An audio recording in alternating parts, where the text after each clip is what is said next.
2020 began with news of coronavirus wreaking havoc in China's Wuhan. But soon the virus spread its tentacles across the world. Cities all over went into lockdown and travel became a casualty of the virus. Flights were grounded. Trains had come to a screeching halt. Hotels are lying vacant. And the tourist destinations resemble ghost towns.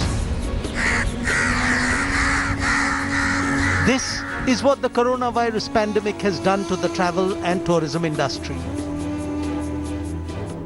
Now, even as some countries tentatively try and open up for domestic tourism, the economic impact globally is still being assessed to run into billions upon billions of dollars. Like the rest of the world, this is also the worst crisis ever to hit the Indian tourism industry.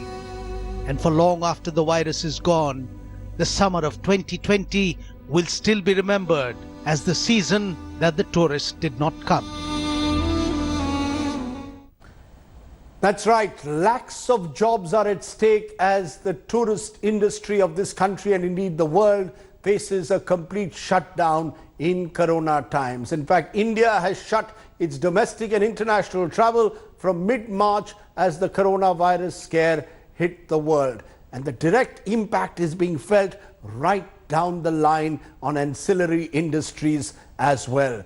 The tourism industry and the state of it is our focus on in depth.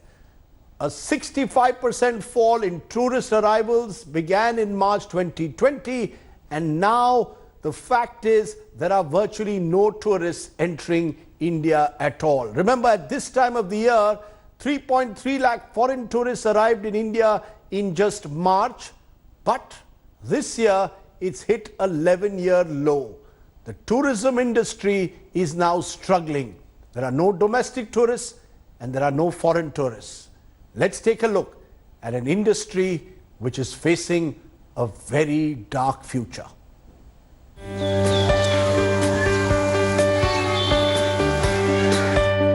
Hills are the popular tourist destinations in summer, but this year the hill stations are empty. Restoration work started in Srinagar's iconic Mughal garden, still waiting for tourists to return.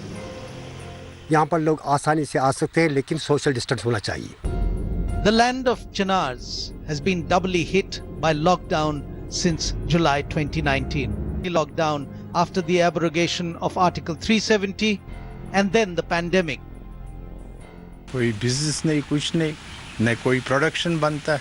अब तो अल्लाह के ऊपर है, कुछ फर्क हो जाएगा तो हमारा काम भी चल जाएगा. One of the most important components of Kashmir's economy is the tourism, and this sector has taken a massive hit. First, it was the Article 370 in August 2019, which caused the lockdown, and now it is the coronavirus. So people associated with this trade say that the future for them for this year looks bleak. Nearly 2,500 kilometers away from Kashmir, Darjeeling in West Bengal is relatively quiet. Other than the locals, in this peak summer, there is not a tourist to spot. The Darjeeling Hotel Owners Association has decided to shut down nearly all hotels for an indefinite period beginning 1st of July. 35% जून जुलाई अप्रैल में जून की salary staff को देंगे और उसके बाद जुलाई के बाद हम लोग होटल बंदी कर देंगे क्योंकि हम लोग सैलरी देने के पोजीशन में नहीं है. The shutdown in Darjeeling would mean that around 10,000 people who work in the hospitality and allied sectors of this hill town will be left without jobs. एक तारीख से जो बंद कर रहा है तो इनको दो यूनियन के साथ दो बैठ के एक हॉल निकाल के जो बीच का जो रास्ता है उसमें आ जाना चाहिए ताकि मालिक भी ना मरे और वर्कर भी ना मरे. Nearly 600 kilometers from Darjeeling is Kolkata, and in Kolkata, the iconic British monument of Victoria Memorial Hall and Museum today wears a deserted look. Spread over 64 acres, this Kolkata landmark is not just a tourist hotspot, but also a local favorite as a lover's meeting point. And Corona has shut it down.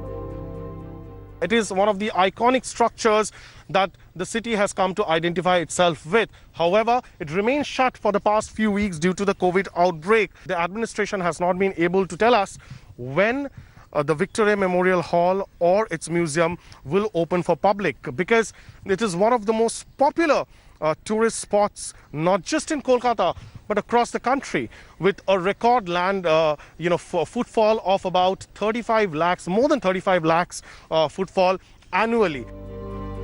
Tourist destinations across India seem eerily silent this summer, as their would-be patrons remain stuck in their hometowns. And it is only a virus that is out and about, traveling all over with gay abandon. Remember, with the coronavirus rampaging through the length and breadth of the country, with social distancing the new normal, traveling is something that's last perhaps on most people's mind. And therefore, the busiest tourism season in India has become a complete washout. Take a look at this report again. Chennai's iconic Marina Beach has been out of bounds since 21st of March. No tourists to lie on the warm sands, no public events, no walks on the shore, and no more picnics and dates. எனக்கு அந்த மாசத்துக்கு 3 மாசமா போகல. அதனால கோசம் அந்த வருமானமே இல்லை. பசங்களும் வீட்டில் அவங்க அரிசி கொடுக்கறது தான், அந்த அரிசி கண்டு தான் சாப்பிட்றது. ஒரு 1000 ரூபாய் கொடுப்பாங்க. Chennai's Marina Beach has been quite action-packed, but unfortunately, since the 21st of March, the beach has been shut due to the outbreak of the pandemic to prevent public from gathering here in large numbers. And the vendors who used to survive with what they used to earn every single day, which would have been around 250 rupees to 500 rupees a day, they have taken a hard hit. Over 1,300 kilometers away in Mumbai, the city of dreams, the gateway of India, usually buzzing with tourists from all over the world, today stands lonesome by the sea. Season off season बोले तो हमारा पूरा season निकल गया है. कम से करोड़ों का हमारा नुकसान हुआ ट्रैवल लाइन में. The iconic Mumbai to Goa route is not just immortalized by Bollywood movies like Bombay to Goa or Dil Chahta Hai, but it is still the preferred route for travel of domestic tourists. We are at Dadar TT now. Several small offices of travel agents, and from where you can catch a bus if you want to travel by road from Mumbai to Goa. But due to lockdown, this entire place that witnesses buzzing activity throughout the day 24/7 is wearing a deserted look. The crisis has also pushed the cruise industry in uncharted waters. The Mumbai to Goa cruises had to stop operations post March 17th and cancel all their bookings. This crisis has caused a huge loss to the industry, and it continues to mount the losses because maintaining a cruise ship is a laid-up mode is a very, very expensive affair. We have to wait and watch how the situation unfolds. Over 500 kilometers from Mumbai, tourism is the backbone of the Goan economy.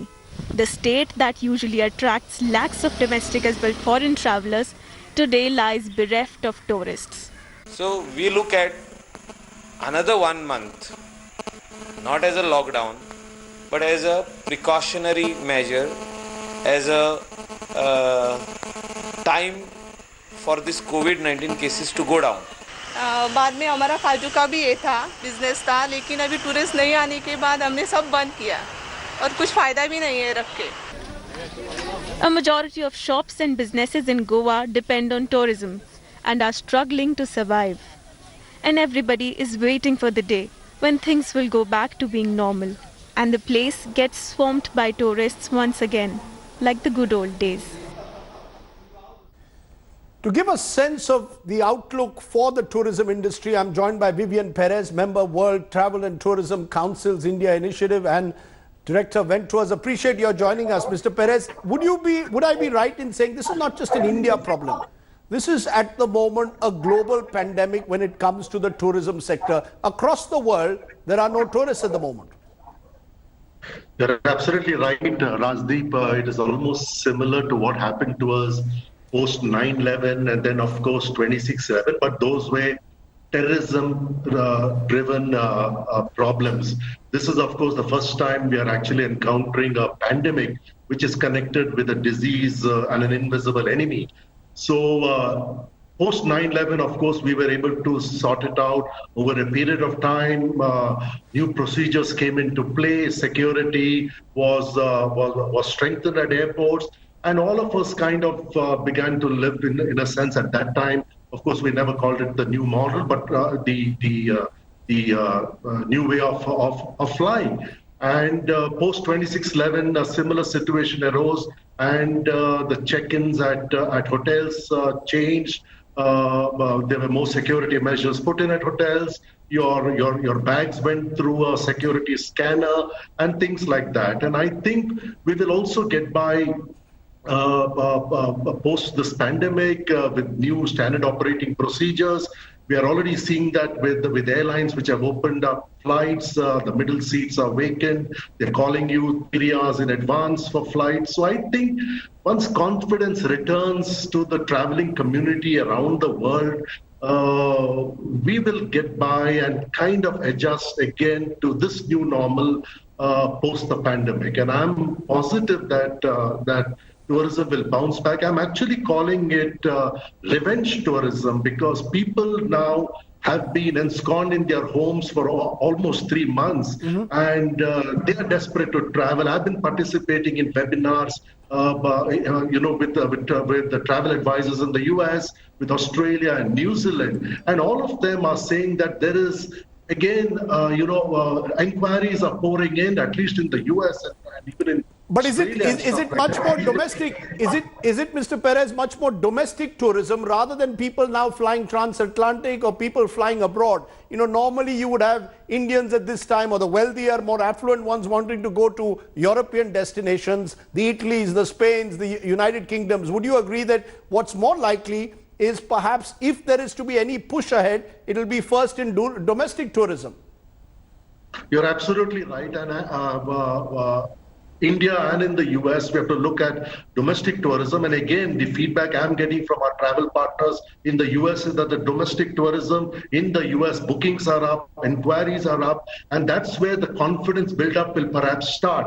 And interestingly, a travel partner of ours in New York mentioned the other day that he's also getting inquiries for travel up to Iceland. So Iceland is about 4 hours away from New York. It's actually closer to get to Iceland than to get to Los Angeles. So I think the confidence build-up measures will be slow and steady, but then that will get enhanced as the days, weeks, and months go by, because people who want to travel will begin to travel. But as long as India is under some kind of a semi-lockdown, what does that, how does that confidence return?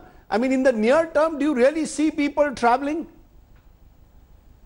So domestic tourism will happen here. It's just that our rules and regulations of our borders, state borders, keep changing a little too often. I think there has to be some kind of permanency in those regulations. But international travel to India, interestingly, my company is handling cruise ships, and we still have bookings for November and December. They have not cancelled it yet. So I think it's a wait and watch. They will, over the next 2-3 months. It also depends on the flattening of the coronavirus curve. If we can do that and achieve some success there by August, September, I would see green shoots perhaps by February. And then a pickup from there on. So I expect the pickup to be quicker than we envisaged earlier. Very quickly, if there is one thing that you'd want the government of India to do, because we had this big package that was announced, but there was nothing specifically for tourism. So if there was one thing that you'd want, given that there are lakhs of jobs at stake, what would that be? See, as travel companies promoting tourism to India, we have, of course, been actually lucky that the government has been generous in a sense to give us something called the Services Export Incentive Scheme, which is for travel companies who are promoting tourism to India, a certain percentage of 5 to 7% of their foreign exchange earnings. And we are, and that has been around since 2015, and we are hoping that will be extended up to 2025. We are still waiting for the approval from the Ministry of Commerce for 1920. So we're hoping that will come, and that would be an incentive which will perhaps keep us going and keep our heads above water. You mentioned Iceland. Is there one country, today New Zealand has declared itself corona-free a few days ago. Is there one country you would advise people to travel to? Or one place within India where you think people can travel? Kerala possibly? Yes, but it again depends on the restrictions from state to state. I think most of it will be driving. So I would think if Rajasthan opens up, quick and fast, they will get a lot of people who live in North India, will probably start traveling there, and also to the hill stations. I think for those who are in the north, it will mainly, I think, be driving trips where that confidence build-up will begin to happen. Right. So, of course, Rajasthan again closed their borders yesterday. So I think there has to be some kind of policy which comes in, which is kind of something you can predict, rather than this thing of on and off kind of. Well, that's the problem. Well, that's the problem, Mr. Perez, with the coronavirus curve. You simply cannot predict what tomorrow brings. But for now, of course, the tourism industry is at a halt. Hopefully, better things are around the corner. Thanks very much for joining me and giving us a sense of where the industry stands. Let's take a break. On the other side, we'll tell you about what's happening in Europe. Are the tourists back there or not? And we'll go to London to find out whatever happened to Oxford. Welcome back. Now, after months of lockdown, countries across Europe have finally begun easing restrictions, and some countries have even started opening up for tourists. Italy and Spain, remember, have been among the worst affected, but they are also potential tourism destinations in summer. Take a look.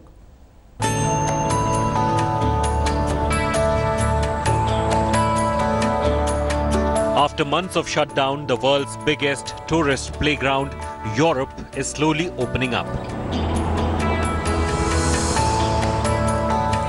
For months, government restrictions in different parts of the world, designed to curb the coronavirus pandemic, kept everybody home, bringing international travel and tourism to a standstill.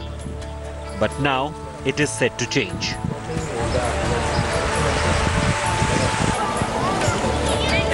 In Spain, the Balearic Islands are preparing to welcome thousands of German tourists who are to fly in for a 2-week trial before Spain officially reopens borders to international tourists.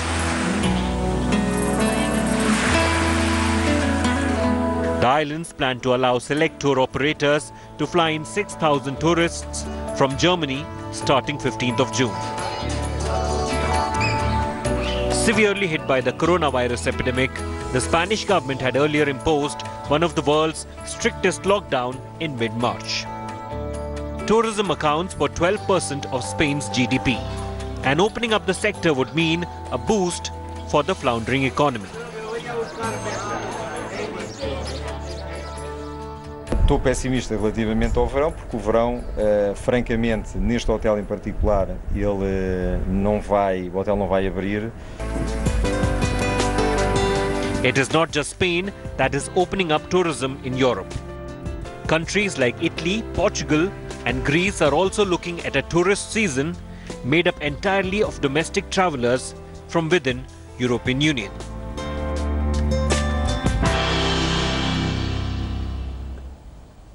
And remember, this is the middle of June, the time of the year when India's rich and perhaps even not so rich head to Europe, and even at times, more often than not, to the United Kingdom. Oxford Street is a mini Delhi at times like this, or a mini Mumbai. Joining me now, Lavina Tandon joins us from London. Lavina, where have all the tourists gone? This is peak summer time in London where all the tourists should be thronging. No Indians, no Europeans either, presumably travelling to London. No, Rajdeep, at this point, though one can travel, but then you have to quarantine here for 14 days.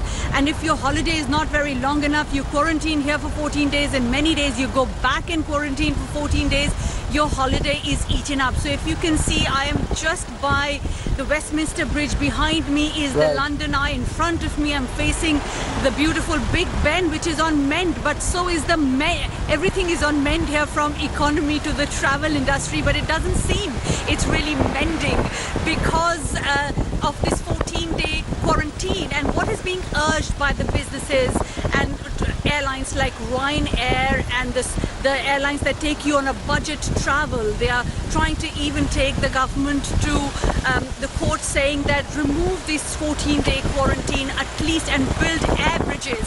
Averages means that you build with France or Spain and countries like Europe, where people usually come within Europe to travel. These people with these places, we should not have the 14-day quarantine rule, and if we have that understanding, build that average, then that would not be required. So you can see it is barren at this point in time. I have 2 police cars in front of me, but not the buzzing tourists which happens in this season with Big Ben, Westminster, London Aquarium and London Eye, all at the absolutely free, but no one here to watch. No one there to watch. Could you have ever imagined London in peak summer? We would have had Wimbledon and strawberries and cream in a couple of weeks from now. Even that won't happen. This is a summer like no other. Lavina Tandon, stay well there in London. Thanks very much for watching. Well, that's it. London to koi nahi jayega. We're here in the studio. COVID-19 has kept us indoors. All I can hope is that we have a better season next year. Stay well, stay safe. Bye for now.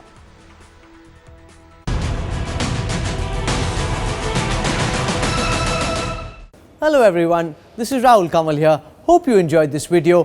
For the latest news and analysis, like and subscribe the India Today YouTube channel, and don't forget to press the bell icon to stay updated.